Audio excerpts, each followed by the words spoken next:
Welcome back to the PKD Dietitian podcast. I'm Diana, your creator and host. I get asked a ton of questions about ketogenic diets and polycystic kidney disease. That's good. I love questions. They tell me where you, the PKD community, are looking for more info on, clarity around, and support with. Well, guess what?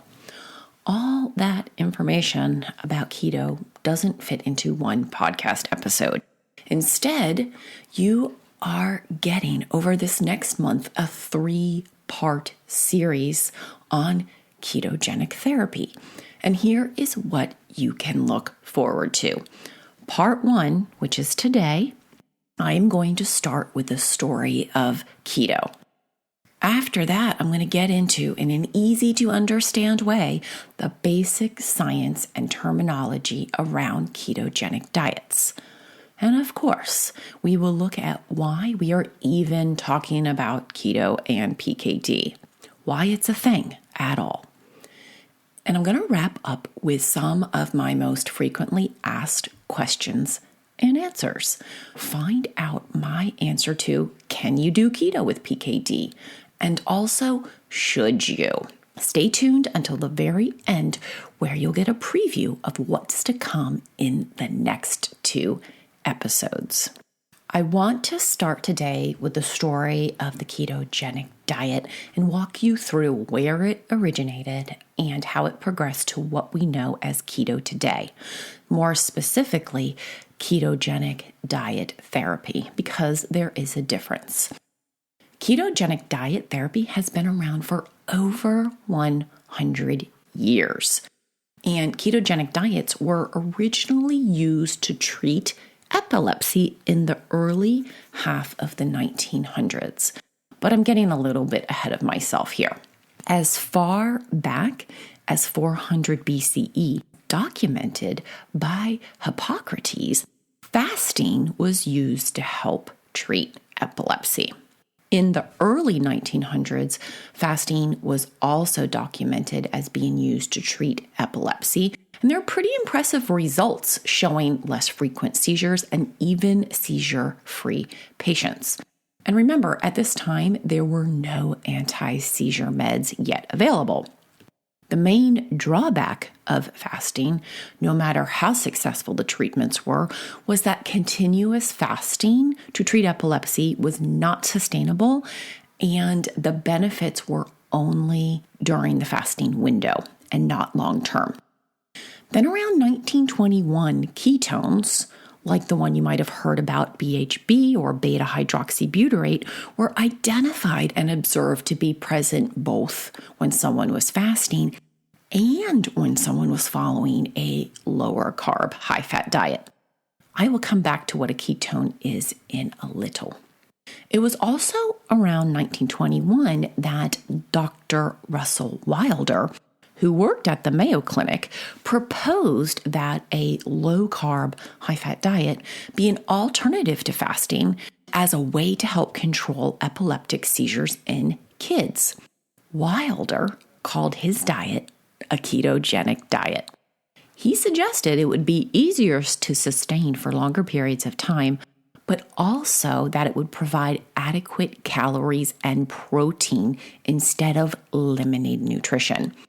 It was meant to mimic fasting by producing ketones. This was the theory. It wasn't until 1925 that a physician named Dr. Peterman defined exactly what a ketogenic diet was. He broke down the different components and nutrient ratios. All of this was based on Wilder's theories. After this, trials began with epileptic children. Those calculations for the original ketogenic diet therapy pretty much stand today. And those were about 1 gram of protein per kilogram of body weight a day, 10 to 15 grams of carbs a day, and the remainder of calories was from fat. So this was the original, very restrictive ketogenic therapy to help treat epilepsy. In the 1920s and 1930s, ketogenic diets, because of their very positive results, were widely used in the medical field to treat epilepsy. But they fell out of favor when, in the late 1930s, a new anti-seizure medication named Depakote came on the market. After that, the medical focus became developing and using medications and not ketogenic therapy. Fast forward to 1994, on Dateline of all shows, an episode aired called Medical Secrets. The episode was about a 2-year-old epileptic boy named Charlie who was not responsive to any medications, and his quality of life was absolutely horrible because of the amount of seizures he was experiencing. His father, as a desperate last resort, found information on ketogenic diets from way back in the day and started him on one. And guess what? Charlie quickly became seizure-free. This Dateline episode was the spark that renewed interest in keto and brought it back into the mainstream. Shortly after this episode, the Charlie Foundation for Ketogenic Therapies was founded. And you can find links to this information in the show notes or any of the studies that I'm referencing to. There is even a movie that was put out starring Meryl Streep called First Do No Harm that was based on Charlie's ketogenic journey. All of this helped create widespread awareness and interest in ketogenic therapies. And they're back in the mainstream now with a big uptick in popularity, with real research, all the while with media-generated and magazine versions of ketogenic diets, which were primarily promoted as really good solutions for rapid weight loss. I know what you're thinking. Where do dietitians stand on keto? And this really is a mixed bag. And I find it's mainly because of misinformation and lack of education or interest in ketogenic therapy within the dietetic field. However, there is a practice paper and a protocol for dietitians published by the American Dietetic Association on using therapeutic ketogenic diets for the treatment of epilepsy. Then, around 2019, a paper was published by Dr. Jacob Torres and Dr. Weimb. This paper reported the positive impacts of ketogenic therapy on PKD in animal modeled experiments.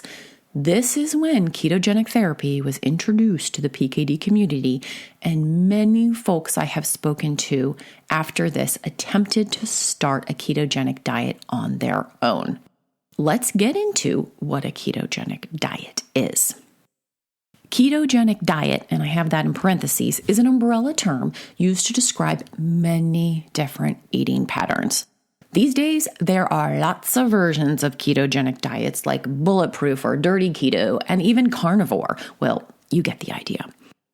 All quote-unquote ketogenic diets have one common goal. That goal is to limit carbohydrates while increasing dietary fat in order to achieve something called ketosis. I'll get into ketosis more in a little bit too. There are a lot of differences between all the different ketogenic diets, especially around recommended carbohydrate and protein intake. There are 4 different therapeutic ketogenic diets. When I say therapeutic, I mean they are used medically with specific disease states and conditions in collaboration with and monitored by a professional to treat these disease states and help. Each has a bit different ratio pattern when it comes to carbohydrates and fat. Now, I'm not going to get into all of them at this time, but what you need to know is that there is a difference between therapeutic ketogenic diets and what I call media and magazine keto. Media and magazine keto diets are the ones that promote rapid weight loss, they're advertised as a cure-all, and they glamorize heavy meat intake. Ketogenic diets, traditionally and therapeutically, are moderate in protein, not high. This is a huge misconception around them in the renal world and pretty much with the majority of the mainstream population.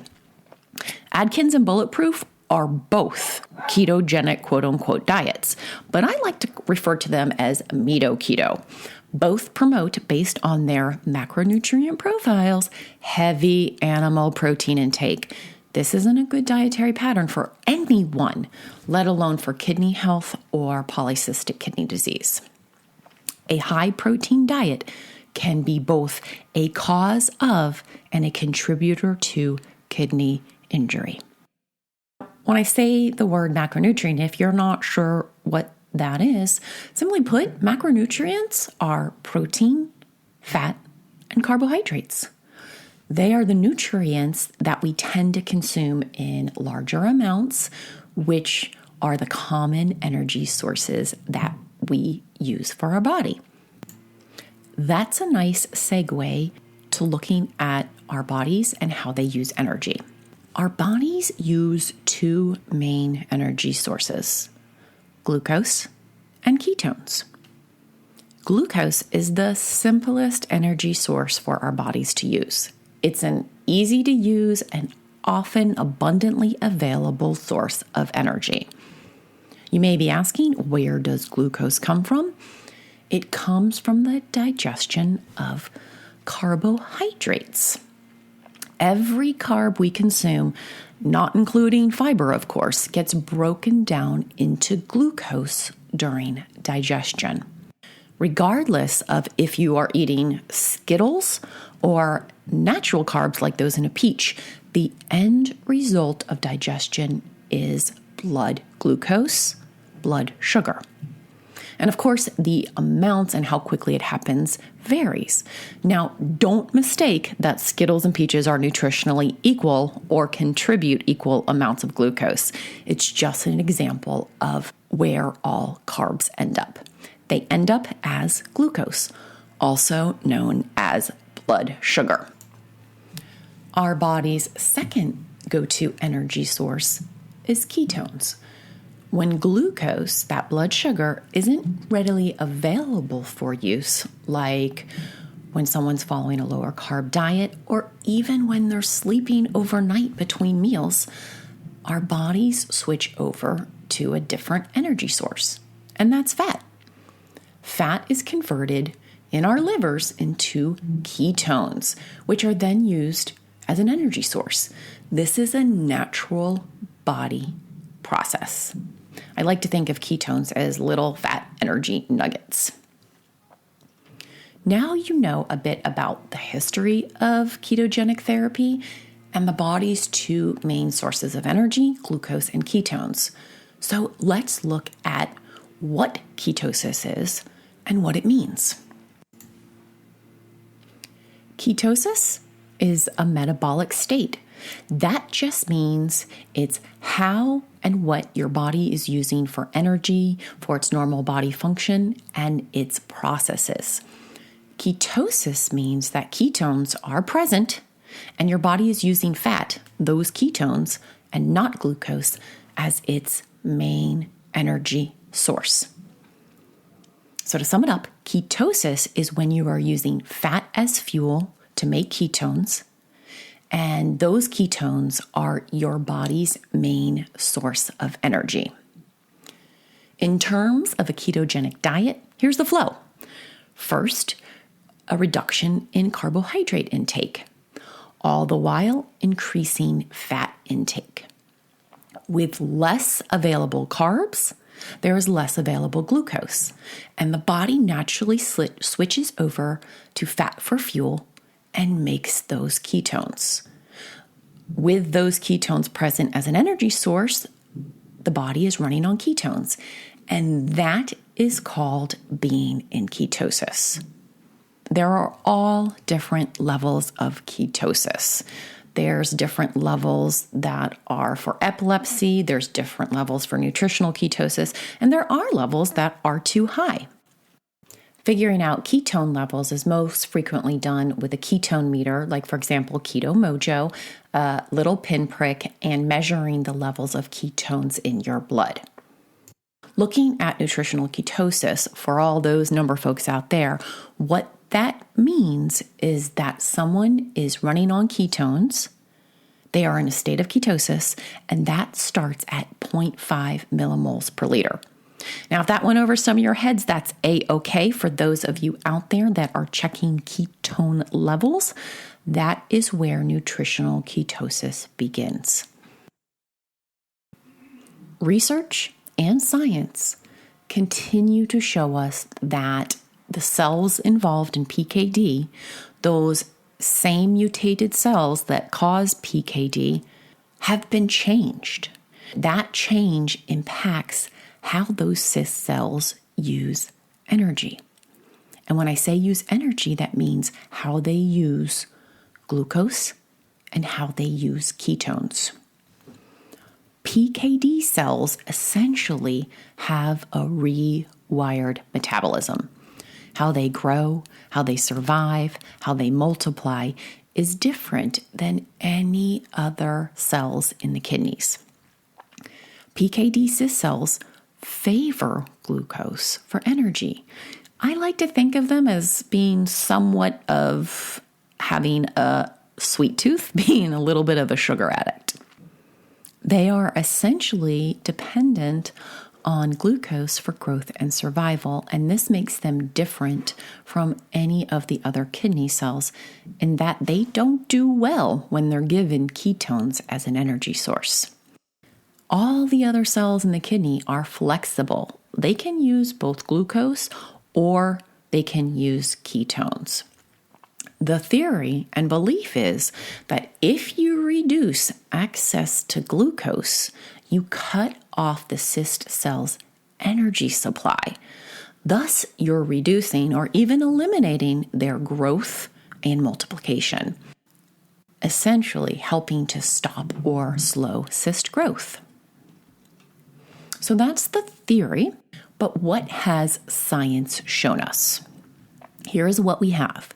We have preclinical, that means animal studies, and what that has told us about ketosis and PKD is that with ketosis or having ketones, those energy nuggets present, a reduction in cyst size and kidney size was significant.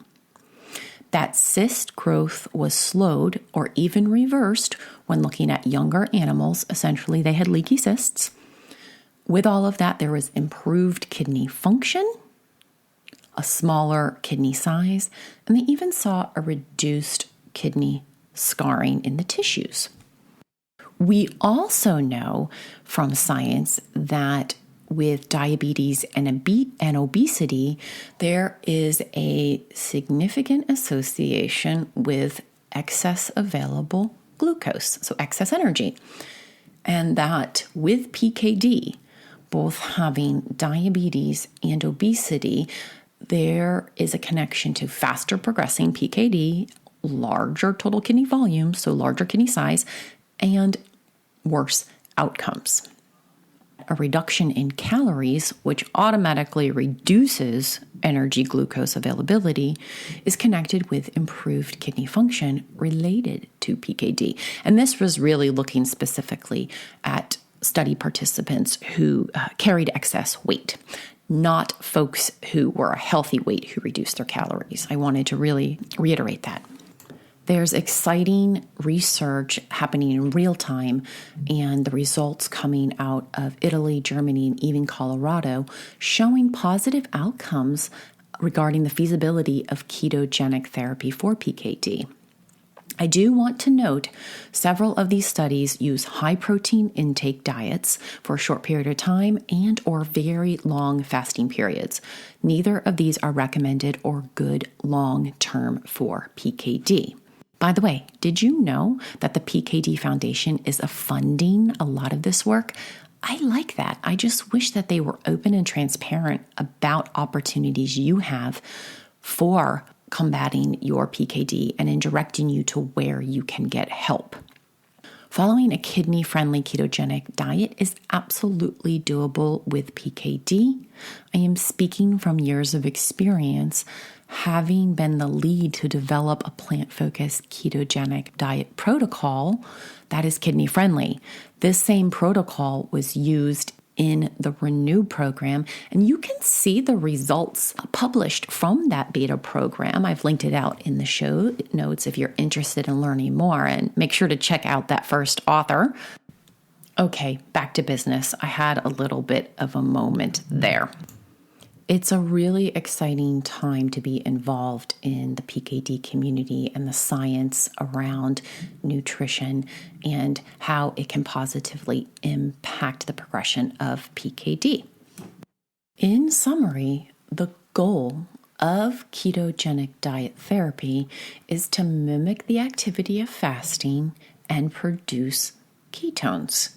It was first introduced as nutrition therapy for treating epilepsy.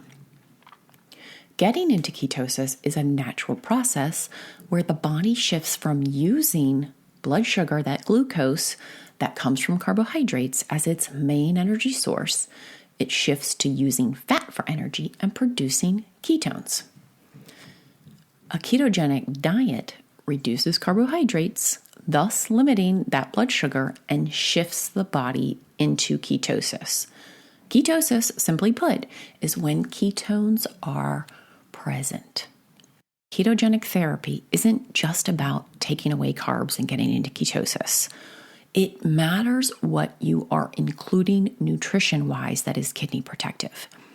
It also greatly matters what the protein burden generated through diet is on your kidneys, and both 100% matter to slow progression of PKD and to help prevent loss of kidney function. Now let's get to some frequently asked questions and answers. First up, can you do keto with PKD? My short answer is yes. However, you need the support to do the right type of keto to get the right nutrients and the right balance for your kidney health. If you do keto that is one of those media and marketed ketos, you have the potential to hurt your kidneys and do damage. Second question, should you do keto for PKD? My answer to this is that ketogenic therapy is an option for PKD, and it is an opportunity that you have. That does not mean that it is good or right for everybody. I have seen that keto is not beneficial for everyone. It doesn't fit into their lifestyle. They have other things going on that is counterintuitive for it. But what I want you to hear is that it's important to find out if it is something that would benefit you, both your quality of life and your health. Can keto reverse kidney disease? The answer is we don't know. Can it help with kidney disease? The answer is that absolutely studies have shown that ketogenic therapy done with the help of a professional and in the right way can help impact things that cause kidney damage like blood pressure and diabetes. Question: is keto hard on the kidneys? My answer is it absolutely can be. A lot of the popular weight loss keto or that is out there like Bulletproof is hard on the kidneys. And with PKD, if you do these forms of ketogenic therapy long term, you have the potential to do damage. And that's exactly opposite what you're trying to do. The next question I get was, how do I protect my kidneys on a keto diet? The way that you protect them is you have the right balance and macronutrients for you. That's the right protein, carb, and fat for you, which someone who understands keto for the kidneys can help you get set up. More on this in the next episode. And last but not least is, will keto cause kidney stones? And the answer is yes, it can. Kidney stones are associated with keto, and they are associated with keto. But if you do a more plant-based ketogenic therapy, those risks of developing kidney stones are greatly diminished. All right, folks, that's a lot of information coming to you today. in this first episode of our 3-part series. If you have any questions, reach out to me. Like I said, I really love questions. And what you have to look forward to in episode 2 of this ketogenic therapy series is what to consider when starting ketogenic therapy. That's going to be a good one. The last and third episode I'm going to highlight my top 5 mistakes I see in the PKD community with ketogenic therapy. I really believe that knowing what your opportunities are with PKD and understanding them so that if it is right for you, you can do it in a safe and delicious way is super important for the PKD community to have. Until next time, happy eating, and hit that subscribe button to make sure you don't miss the rest of this series.